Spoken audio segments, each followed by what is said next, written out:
এই ছেলেটি পুরনো স্কুল ছেড়ে দিয়ে নতুন স্কুলে ভর্তি হয়ে আসে, কিন্তু সে এই স্কুলে মন খারাপ করে আসে। যখন সে স্কুলের ভিতর আসে তখন দেখে এখানে বড় বাচ্চাগুলো ছোট বাচ্চাদেরকে নির্যাতন করছে। কিন্তু যখন শাইন স্কুলে আসে তখন সকল কিছু বদলে যায়। যখন সকল বাচ্চা তাকে দেখে তখন সবাই শান্ত হয়ে যায়, আর তাকে দেখে ভয় পায়, কারণ শাইন তার আগের স্কুলে একটা বাচ্চাকে জানে মেরে দিয়েছে। এই জন্য কোনো বাচ্চা তার সাথে তর্ক করতে সাহস করে না। যখন সে ক্লাসের ভিতরে আসে সকল বাচ্চা চুপ হয়ে থাকে। সে সিটে গিয়ে বসে শুয়ে পড়ে। তখন বড় বাচ্চা মাইক তার মাথায় বেগ বাজিয়ে দেয়। শাইন রেগে গিয়ে মাইকের দিকে তাকিয়ে। তখন মাইক ভয় পেয়ে যায় আর তার কাছে ক্ষমা চায়। এটা শুনে শাইন আবারও শুয়ে পড়ে।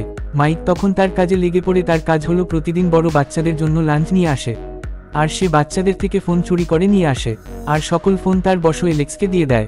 এলেক্স এইবার দেখে যে এইবার তার কাছে কম ফোন এসেছে, তাই এলেক্স তাকে ফোনের লিস্ট দেখাতে বলে। লিস্টটা দেখার সময় এলেক্সের নজর শাইন নামের ছেলেটির উপর পড়ে। তখন সে শাইনের কথা জিজ্ঞেস করে। মাইক বলে সে নতুন স্টুডেন্ট, আর সে খুবই ভয়ঙ্কর রকমের একজন, এই জন্য সে তার থেকে ফোন আনেনি। এটা শুনে এলেক্স রেগে গিয়ে মাইককে মারতে শুরু করে। এরপর মাইককে বলে শাইনের ফোনটা তার আজকেই লাগবে, তাই মাইক ভয় পেয়ে এটা মেনে নেয়। এরপর সে প্রিন্সিপালের কাছে এসে বলে সে বাচ্চাদের ফোন নিতে এসেছে।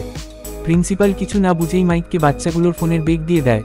তখন মাইক ওয়াশরুমে আসে আর শাইনের ফোনটা চুরি করে ফেলে। স্কুল ছুটি হওয়ার পর মাইক ক্লাসরুমে আবারও আসে, আর সকল বাচ্চাদের ফোন তাদেরকে দিয়ে দেয়। কিন্তু যখন শাইন তার ফোন নিতে এসে দেখে তার ফোনটা গায়েব হয়ে গেছে, সে মাইককে তার ফোনের ব্যাপারে জিজ্ঞেস করে। মাইক বলে ভালো করে দেখো, বেগেই আছে। শাইন বলে বেগে ফোনটা নেই। মাইক এমন অভিনয় করে যে সে কিছুই জানে না। তখন শাইন দেখে মাইকের মুখে কিছুর আঘাত লেগে আছে। তখন শাইন সবকিছুই বুঝতে পারে আর ক্লাস থেকে বেরিয়ে আসে। মাইক ভয় পেয়ে শাইনের পিছনে দৌড়ে আসে আর তাকে মাফ করে দিতে বলে, আর বলে তোমার ফোনটা আমার কারণেই হারিয়েছে, তুমি চাইলে আমি তোমাকে নতুন ফোন কিনে দেব। তখন শাইন বলে সে সবকিছুই বুঝতে পেরেছে।